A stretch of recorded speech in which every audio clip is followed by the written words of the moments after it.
Right. Okay. Hello, everyone. Thank you for joining. So today we have Dr. Hoefnagel, and he will be talking about refinement and unique factorization of mathematical structures. So he specializes in the intersection of category theory and algebra, and he received his PhD in 2018 at the University of Stellenbosch, and he's been working here ever since. So he's actually also one of my lecturers. He was one of my lecturers, and a pretty good one, and I enjoy it. So yeah, thank you, Dr. Hoefnagel, for being here. We look much forward to your talk. So you may start whenever you're ready. Okay, well, thank you, Rocco. Yeah, and thanks for the generous introduction. Okay, so let me just get this screen sharing in order. Can you just let me know, Rocco, if everything's okay? Can you see the screen? I can see everything perfectly. Okay, good. Right, so today I wanted to discuss some general topics surrounding unique factorization and decomposition in algebra, especially those parts that are related to some things that I'm personally interested in. But I had a bit of a change of mind, so I thought I would work more, or at least present the sort of general topic here from a more sort of concrete point of view, and discuss a few examples. Okay, so I think maybe let me begin by talking about the general topic. Well, let me begin historically by talking firstly about the theorem which should be more or less familiar to all of us, which is I think famously called the Fundamental Theorem of Arithmetic.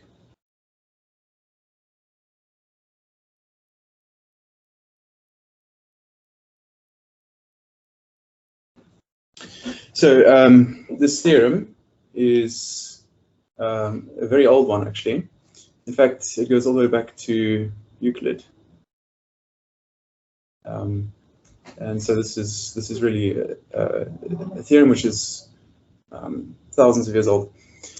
Okay, so what does it state? It says that if we take any natural number, well, let's say any natural number that's non-zero,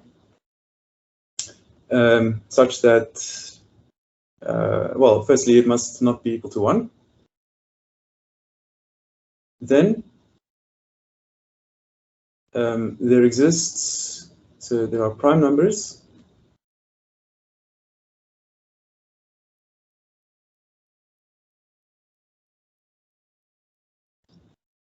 P1, and let's make them in order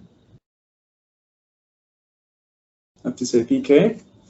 Firstly, such that this integer n is equal to their product.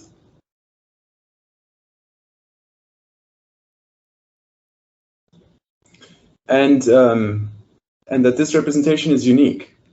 So the first part of the statement of this theorem, the fact that any integer, well, any positive natural number decomposes into a product of primes, this is not really anything special. In fact, one can show that any finite mathematical structure, in some sense, can decompose into a product of reducible ones, and so this really is something quite general.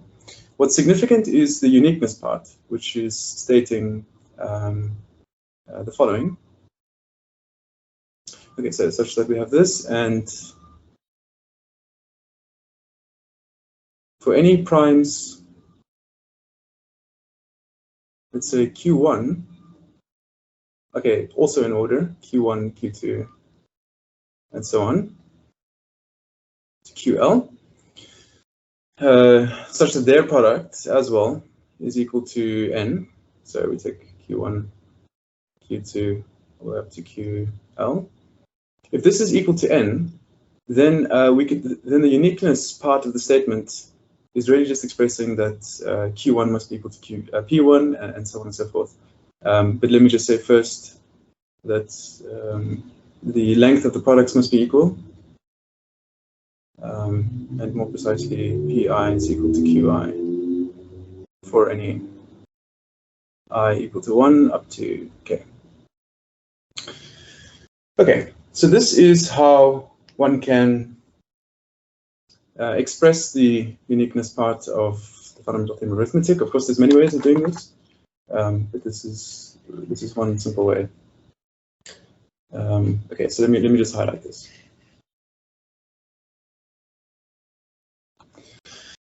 All right, so what I want to talk about is where this. So this is a very interesting and of course important fact. But what I want to show you today is that the essential part of this statement appears in many different places in pure mathematics. And so I want to justify this through some examples. Okay, so in order to do this, I just want to just quickly ask sort of an abstract question here, or just phrase the question more abstractly, which is, supposing if we had to just look at the statement of the theorem linguistically, we have to ask what is really the essential elements needed to just state the theorem. So suppose integers, instead of working with integers, we're just working with abstract entities, and we want to be able to phrase unique factorization. Then I think it should be clear that there are sort of two ingredients going on here. One is that there's a multiplication. We need, in order to phrase the statement, of course, we need to be able to phrase multiplication. And also there is a notion of prime number here. So whatever the abstract notion of prime number is, there would have to be one in order to phrase this kind of statement unique abstractly. Okay, so that's the point of view that I want to take with this talk. So the first thing to do here is to show you that, in fact, there is a stronger property here, which implies the fundamental theorem of arithmetic, but which is, in some sense, linguistically simpler. We can state it without referring to the notion of prime number. And so this is called the refinement property for integers, or at least we can call it the refinement property for integers. So let me state that for you.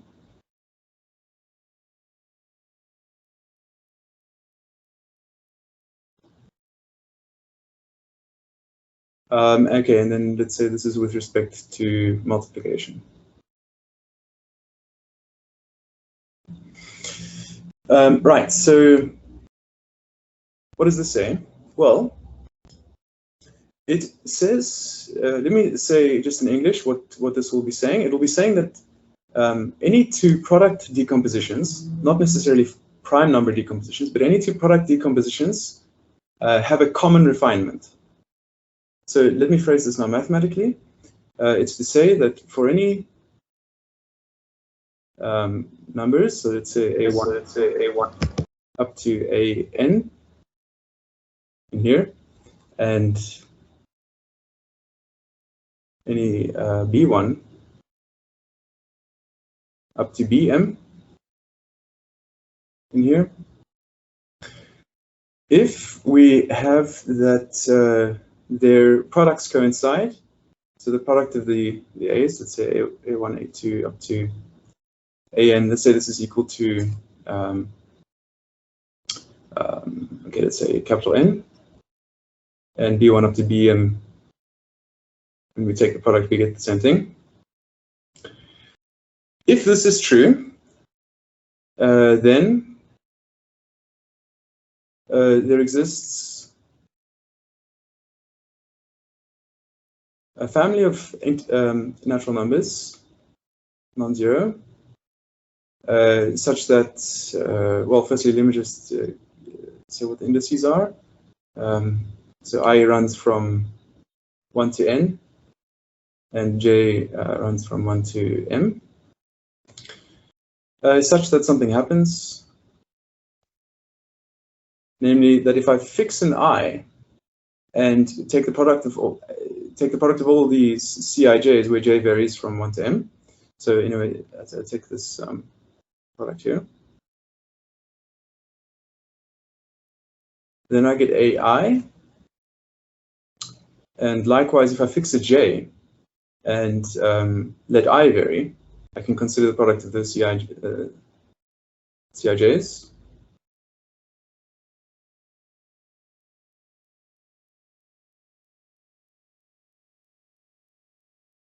And I should get BJ. So this is the statement. Now, let me show you what is really happening here in a simpler way. If we take some natural number n, okay, yeah. So if we have some natural number n, which is non-zero, and we can decompose this number in two different ways. So the first one is A1, A2, up to AN, and the second way is B1, B2, up to BM. So in other words, what I'm saying here is that this number is the product of these and also the product of these. Then we will always be able to find some natural numbers, C1, these CIJs, that will fill out the matrix here.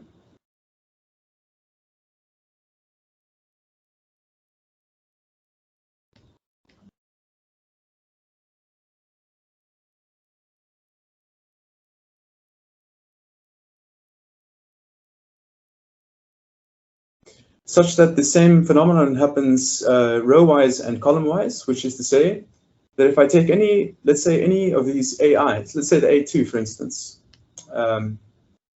here, then it will be the product of all those CIJs that appear in the same row. And likewise, for any, let's say I take B2, any one of the BJs, then it will too be the product of all those integers appearing in the second column. And this happens for every row and every column. Okay, so that's the statement here of the refinement property. It says that for any such integer n, we can always play this game. Right, so maybe, okay, let me just illustrate what's happening here on an example. So let's take a highly factorable number. Feel free to make suggestions. Otherwise, I'll take one. Okay, well, let me just show you first for something like 240. So 240 is a highly factorable number. And let's decompose this in two different ways. Let's try 24 and 10 here. And then we could take here, let's say, 16 and 15. And then we can, let's see how we can fill out this table. Well, anything I put here would have to divide both 16 and 24. So let's pick the largest such number. Let's take 8. And likewise, the same logic would tell us what to put here. We have to put 2. And then if the product of these numbers here is going to be 10, then it forces, of course, this to be 5. And then this will force this to be 3. And then coincidentally, we get that 24 is this product here. So you see that for 240, we can do this. And one could have taken a different factorization here, and the same thing will always work out. Right, so I claimed earlier that this refinement property actually implies the fundamental theorem of arithmetic.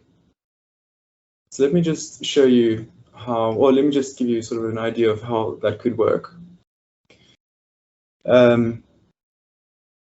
So taking this statement up here of the fundamental theorem of arithmetic, firstly, this fact, well, at least this part of the statement that the integer decomposes into a product of primes. This is, as I said earlier, it's nothing too deep, but the uniqueness part is the important part. And for this reason, we want to get this property here, that if I take two products of prime numbers which coincide, then they should be equal, at least component-wise equal. So the pi should equal the qi and so on. So if we, in this table over here, suppose that everything was, well, these numbers up here were prime numbers, the b's and the a's were primes.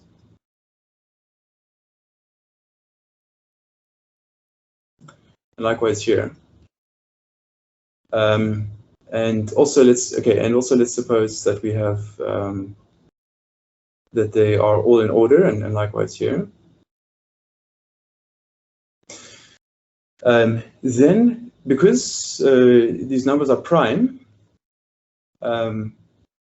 it forces something about theCij's, and namely, if we let's take this A1 for example, and see what happens. Let's try and show that A1 is equal to B1. If we take A1, then we know that since A1 is this product of these numbers here, because A1's prime, only one of these can be not equal to 1. In other words, there's only one such one of these numbers in this row. So it's only one C1J, let's say, such that this is not equal to 1, or that A1 is equal to C1J. Okay, then likewise, the column corresponding, the jth column here, for essentially the same reason, would have to be equal to Bj, because if this is not equal to 1, then of course the only entry in the jth column which is not equal to 1 would have to be the same one, right? So for this reason, we get that A1 is equal to Bj for some j, and then if we apply a similar reason to B1, a similar reasoning to this integer B1, then we can say that B1 must be equal to well, it must be equal to Ci1 for some I. And so this will be equal to AI for some I. We don't know what that is yet. And now we can apply the fact that these integers are in order. And we see that here that since A1 is equal to Bj, we get that firstly A1 must be less than AI here. And why is this? Just because we've chosen the A1 up to AN and the B1 up to BN to be in order. And similarly, B1 must be less or equal to Bj. Then here, these conditions, together with the fact that we have these qualities up here, will force A1 to be equal to B1 using this information here. Okay, and then one repeats such an argument. So after this is done, one can cancel off the A1 and the B1 and repeat this argument to conclude that B2 is equal to A2 and so on and so forth. And eventually one also gets that the lengths of these products must just be equal. Okay, so so this property actually implies that the fundamental theorem arithmetic holds, but it's a bit of a cheat because in order to prove the refinement property, one invokes the fundamental theorem arithmetic. So it's not really strong; it's just momentarily stronger. Right. So let me now just make a remark here about the statement of this theorem. So imagine now again we were looking to investigate this property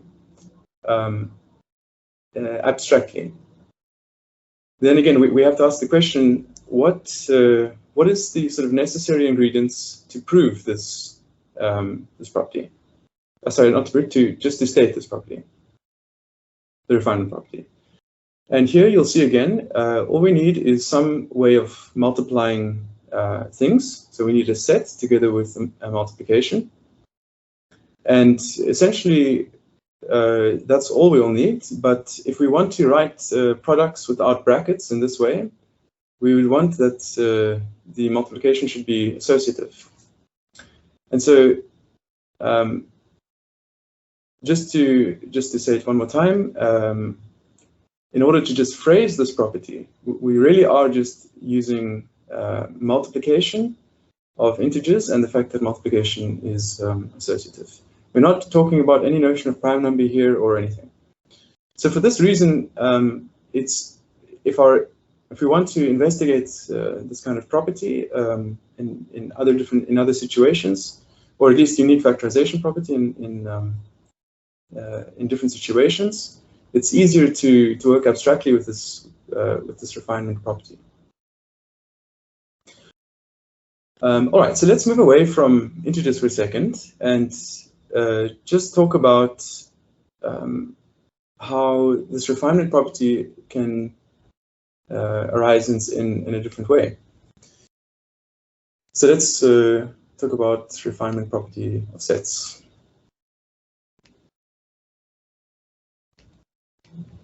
Sorry, can I ask a question quickly? Yes. So we also stated that there's an ordering on our elements that we're multiplying. So is that also a requirement that we're able to order them? Yeah, so this is a good point here. Yeah, so even to phrase this part of, so as it stands here, it's a very nice remark. As I've stated the fundamental theorem of arithmetic here. Also, we'll have to talk about ordering. So that the structure, in order to phrase this theorem, is it uses order, it uses multiplication, it uses that the multiplication is associative, and so on. But we could remove that. We could remove this ordering by talking about permutations of integers, and I can get to that later. But as it stands here, you're absolutely right. We would have to talk abstractly about an ordering as well.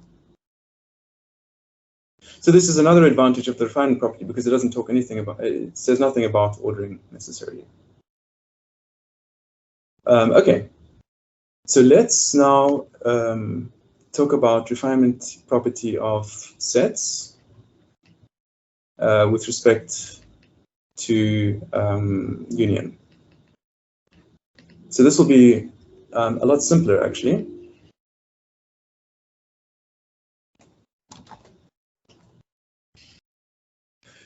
So what does it say? Well, it says, given any sets,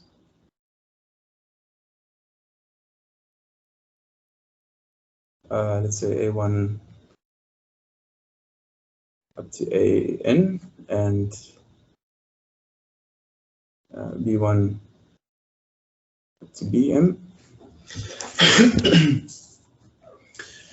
such that if I take the union of the A's,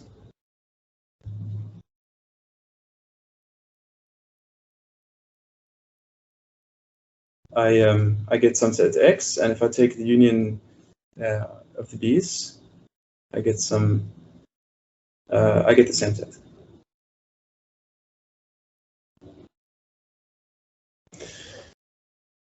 Then let's just notice here how this is already resembling a similar situation here, except now instead the entities that we're working with are not numbers, but they're sets, and we're not talking about integer multiplication. We're talking about union of sets. But you'll see here we can still phrase the same refinement property. Let's ask the question: is it possible to fill out this table X, beginning with X?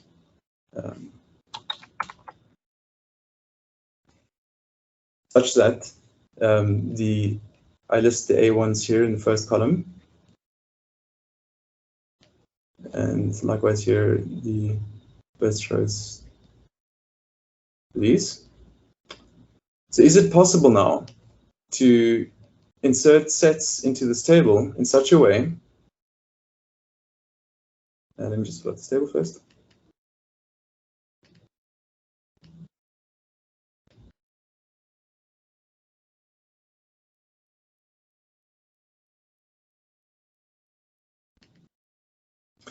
So is it possible to fill out the table to find these red sets such that if I take any row here, let's say again 2, and I consider all the sets that appear in the second row, is it possible to find these sets such that when I take the union of okay, going from 1 up to, well, let me just write it like this, C2 1 union C2 2 union, and so on and so forth, up to C2n to get A2. But not only that, but to have that this works for any possible row and any possible column. So in particular, the last row, and the same story for B2 in the second column.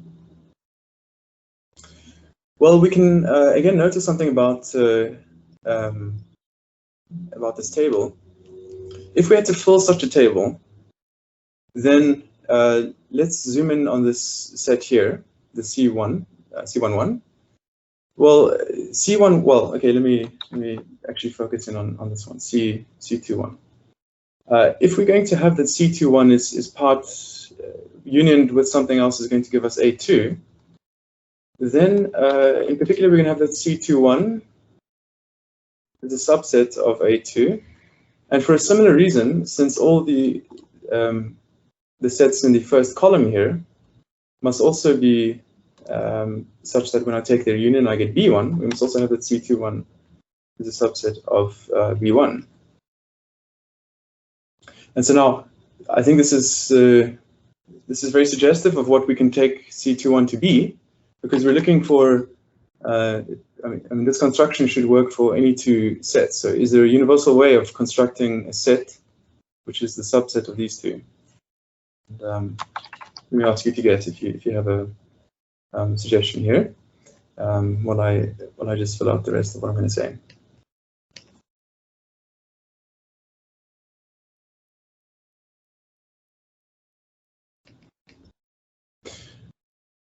So here we can actually take, if we're looking just for a candidate, we could take, of course, the intersection of A2 and B1, because we're looking to find such a set here. So we could take A2 intersected with B1, and more generally, we could take AI intersect with BJ. And then it's an easy exercise to prove that, in fact, this choice of Cij actually does create such a common refinement of this union decomposition of the set X. All right, so here we have seen now that a very similar phenomenon is happening. Just as we had with multiplication of integers, we have something similar happening with union now. Oh yes, I forget, I have to just make a small remark here. And that is that, okay, yes, if the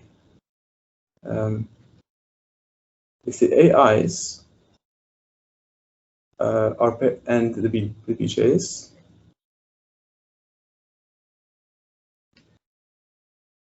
are pairwise disjoint,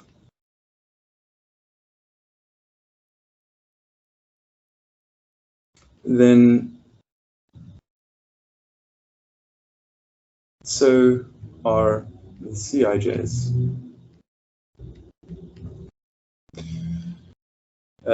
So that is to say, if I pick any 2 of if I pick any 2 A's which are not equal to each other, then they're disjoint, and same for the BJs. If that's true, then the same will be true of this family of sets that are built here. Okay, so why is that relevant? Well, because it will allow us to prove another refinement property. Let's consider the refinement property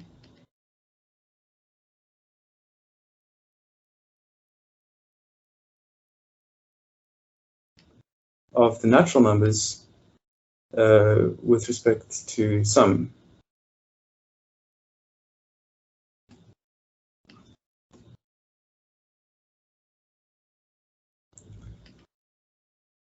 Okay, so just to be quick about this, what would it state? Well, it would say, suppose I'm given any natural numbers, let's say a1 up to an, and I take their sum, and I get some number, let's say n, and I take that this is equal to another sum decomposition.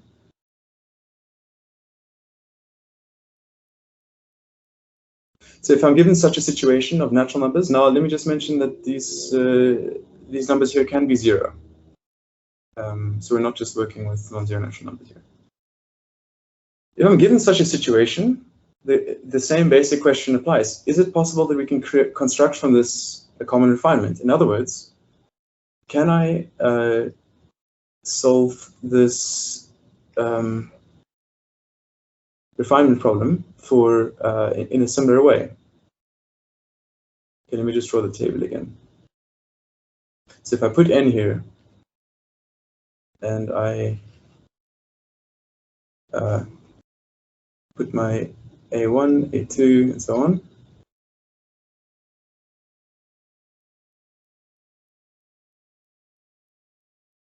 is it possible to fill out this table with some family Cij such that, again, in each row, the corresponding AI will be the sum of those entries, and in each column, the corresponding Ej will be the sum of the entries in those columns? Is it possible to do this?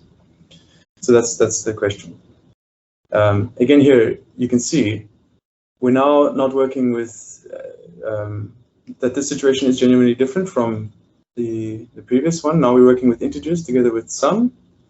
In the first case, we're dealing with integers together with multiplication, and then in this earlier case, entirely different situation, namely sets together with union. So this is possible, and let me just sort of sketch a proof of how you do how you could prove this, because it is a fairly intuitive idea. If we had to take this set of all natural numbers up to and not including n, and partition it according to these sum decompositions of n. So let's take this one. Okay, let me copy this. Imagine this was the set starting at 0, going up to n, and likewise here. We could build a partition based on these two decompositions. So in other words, we can partition the set of all natural numbers here.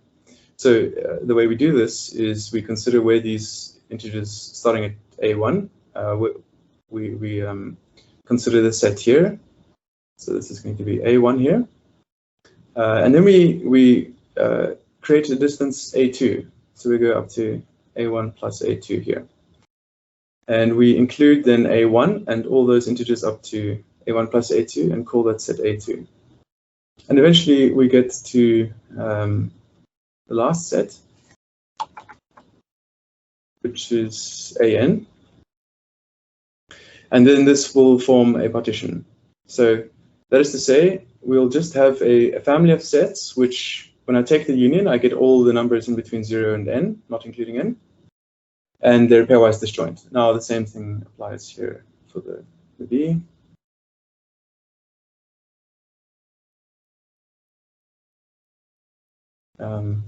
And so again, we form partition in the same way. So we'll use the B1 up to B2 and all the way up to Bn. Bm.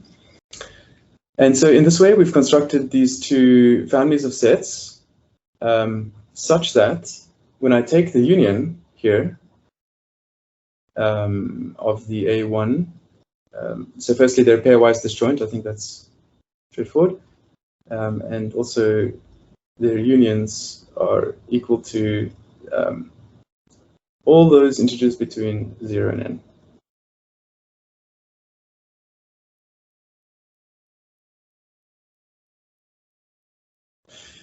And so we have this union decomposition. And so by the previous argument, by this refinement property for union, we know that we can choose Cij such that this refinement property here will hold, so that we can refine the unions, these decompositions here.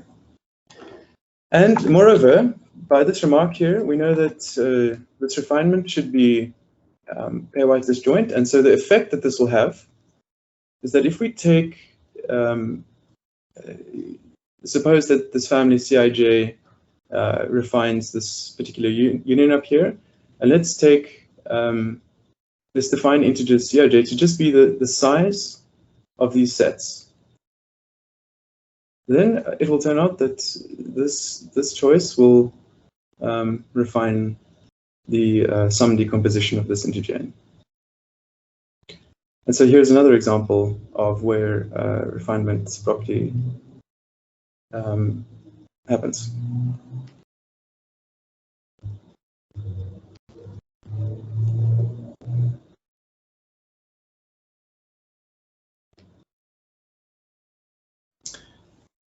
All right. So I hope these examples, well, clearly these examples resemble each other, and so I hope that for you they justify the next definition, which is really trying to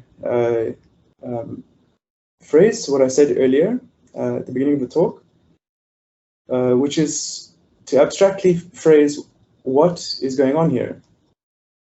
So let's do this. Remember, what are we needing in order to phrase this property? Well, we need some way of multiplying, and this way of multiplying should be associative. And we need a set of things that we're multiplying. Okay, so that means that, well, this suggests, one of the common structures here, well, one of the most basic structures with such a situation is just a binary operation on a set, which is associative. And then if it has a unit, it's called a monoid. So let me just go through that. So a monoid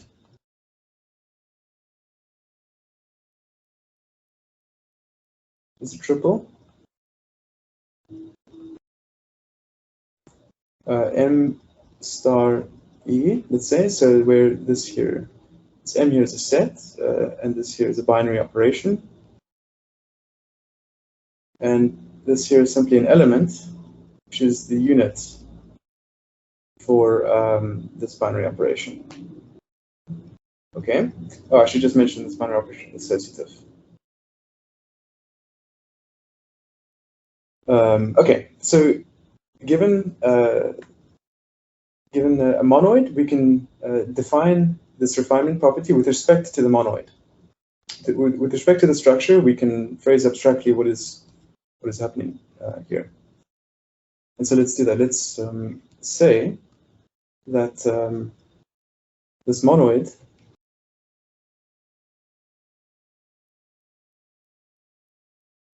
satisfies the refinement property for Nm, where N and M are, let's think here, natural numbers that exclude 0. And so what is this going to refer to? Well, this N here is going to refer to the decomposition of length N here, and M likewise this decomposition. This is going to refer to the property of monoid, and this is the property. So if for any A1 up to AN in M, and any B1 up to BM in M, and all of this should look familiar, such that A1 star A2 star up to AN equals B1 star B2 star up to Bm. Then there exists these Cij in M such that, and now I think I can just copy and paste this up here.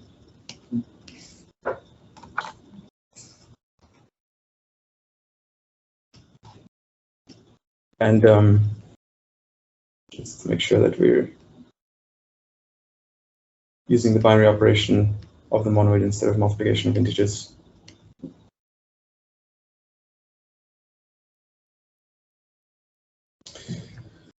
All right, so now we have a situation where we can investigate this property more abstractly, and we can see what is common to all these different situations. And so without proving what is and isn't common to all of these situations, let me just list a few things. Okay, so firstly,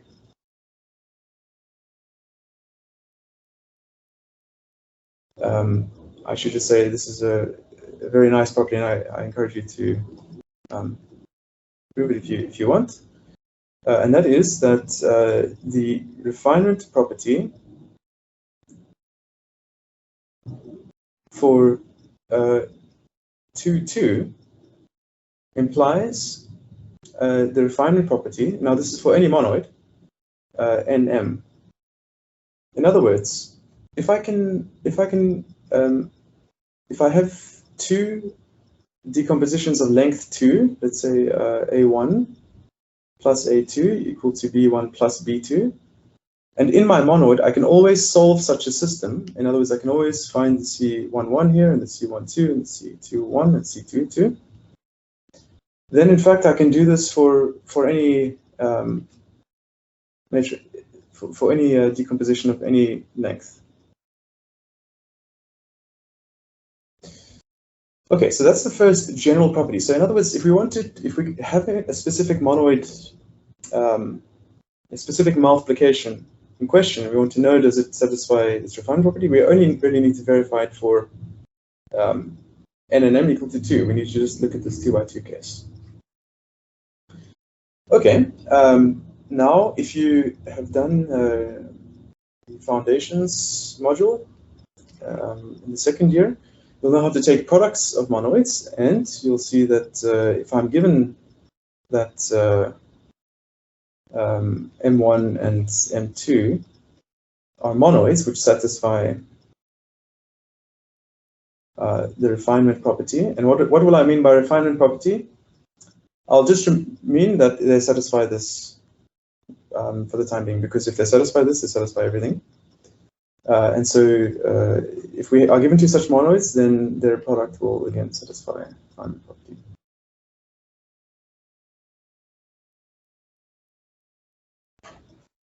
Okay.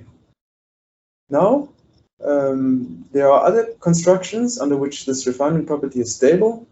Just to mention, if your monoid is commutative, then you can consider what's called direct sum of monoids, and it will turn out that direct sum of refinement monoids is still a refinement monoid. All right. Now we have seen many. Okay, firstly, there are many examples of refinement monoids, and this basic situation, this basic consideration of where we can refine product decompositions is one that appears in many different places. And it begs the question, are there any non-refinement monoids? And yes, of course there are. And so let me just tell you about one which may come as a surprise. At least to me it did. So if we consider the polynomials on whose coefficients are natural numbers, and we remove 0. So consider this. So what is the set? The set is all polynomials of this kind.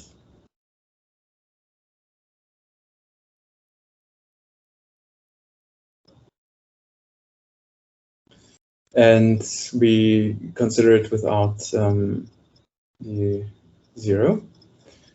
The reason why we consider it without 0 is because then it will very trivially not have refinement property. And we really only want to consider the refinement property with respect to these non-zero polynomials.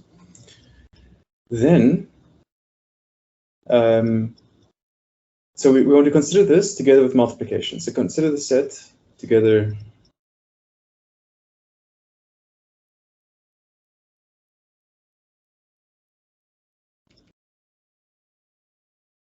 with multiplication. Of course, if you multiply two such polynomials together, their coefficients are again going to be natural numbers. So this is really closed under ordinary polynomial multiplication. But then we can see something, and that is that this monoid will not have unique factorization property. Now, I haven't actually, because I forgot, I haven't mentioned how this refinement property in this general way is related to the unique factorization property. Because I mentioned earlier also we can phrase unique factorization abstractly. So let me just go through that.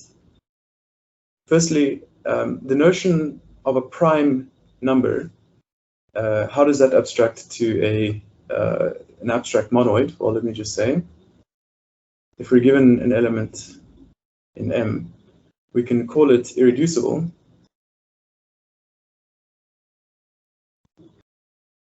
So if M is a monoid, if it's firstly not equal to 1, or the unit element in the monoid, which I said was E, and it satisfies the property that if P is equal to the product of two things, then one of those things had to be unit. Okay, then one can then phrase unique factorization with respect to monoid multiplication, and it will turn out that refinement property will imply unique factorization property. And in fact, if you're interested in how to prove that, well, the proof would be nearly identical to what we did up here, proving that this refinement property of integers implied fundamental theorem of arithmetic.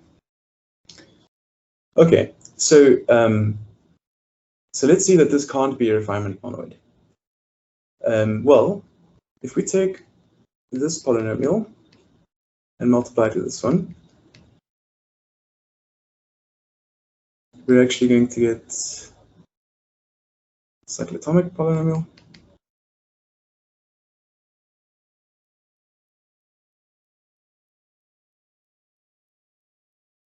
And this will be equal to another factorization.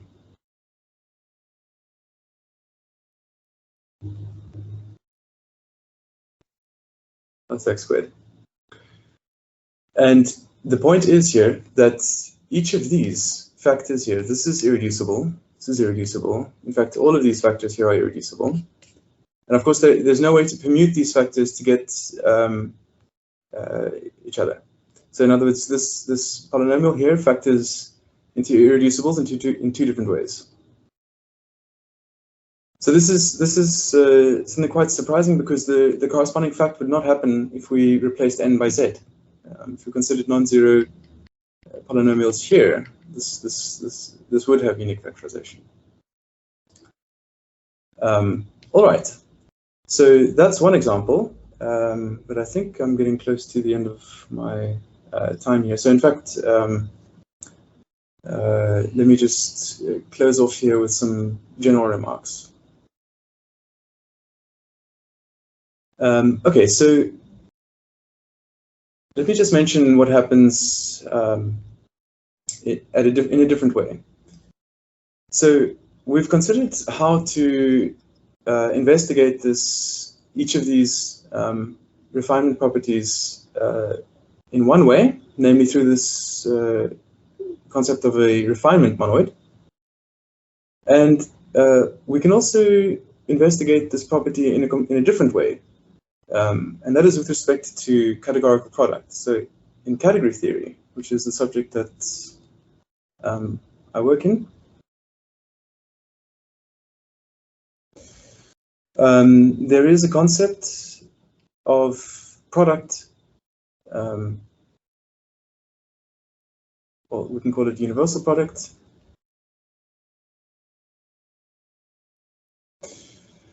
So this is a general notion of product which recaptures in many different situations ordinary product of some mathematical structures.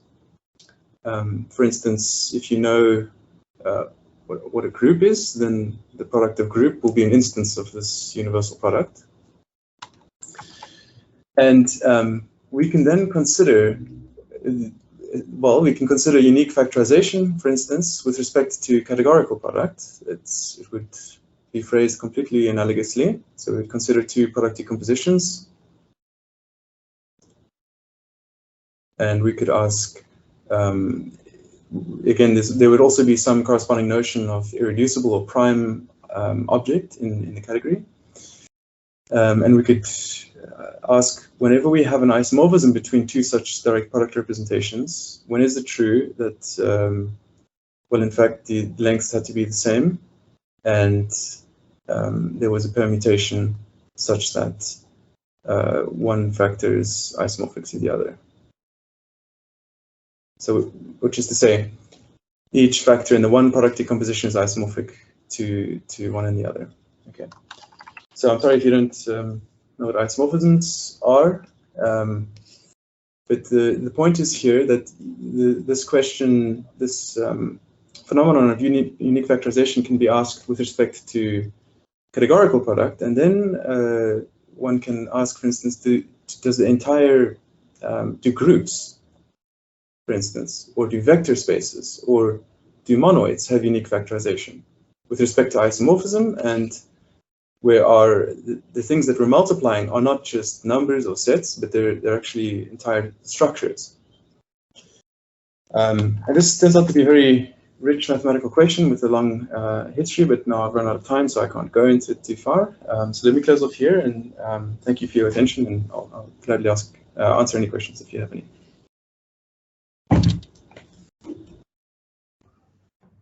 So we spoke here about the refinement in some monoid. Is it possible to generalize these things to when your binary operation is partial? When you say, do you have an example? What do you mean by partial?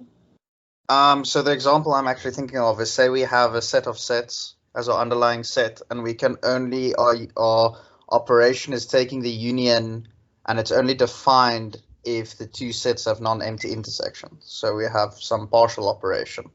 And so this operation, if it exists as associative, there is an identity if you finagle the operation a bit and allow it to have the to be operated with the empty set.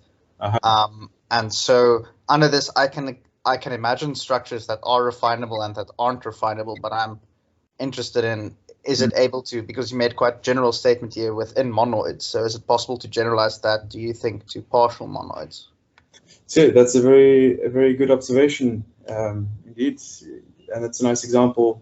So of course, to state this refinement property with respect to an even more abstract notion than a multiplication, sure, one could try that.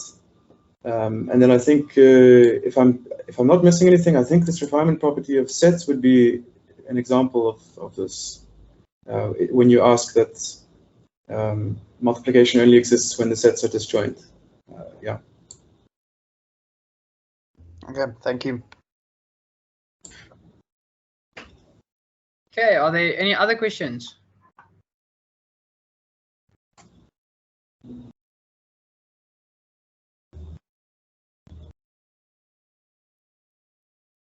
Okay, if there's nothing else, then Dr. Hoefnagel, I want to thank you again for being here and for giving your time. It was quite a nice talk. It's really one of the examples where mathematics can get really abstract. I can imagine maybe first years watching this talk. It's just a different world. But yes, thank you very much. And then I also just like to end off the year. So this is the last sums talk of the year, and just wanted to say thank you to Amber De Decker and Audrey Wessels for helping myself also in this year. I think it was quite successful. In a lot of cases, there weren't too much participation, but I guess it's one of the drawbacks of being online and not having this in-person setting. But it was quite a nice year, and yeah, thank you for that. And thank you for everyone who joined throughout the year and was quite regular participants. It was well, you can't have the community without the people joining. So thank you to all the lecturers, everyone who gave talks, and yes, I wish you all well with the exams and well with the rest of the year. There's not a long time left, so yeah, thank you everyone.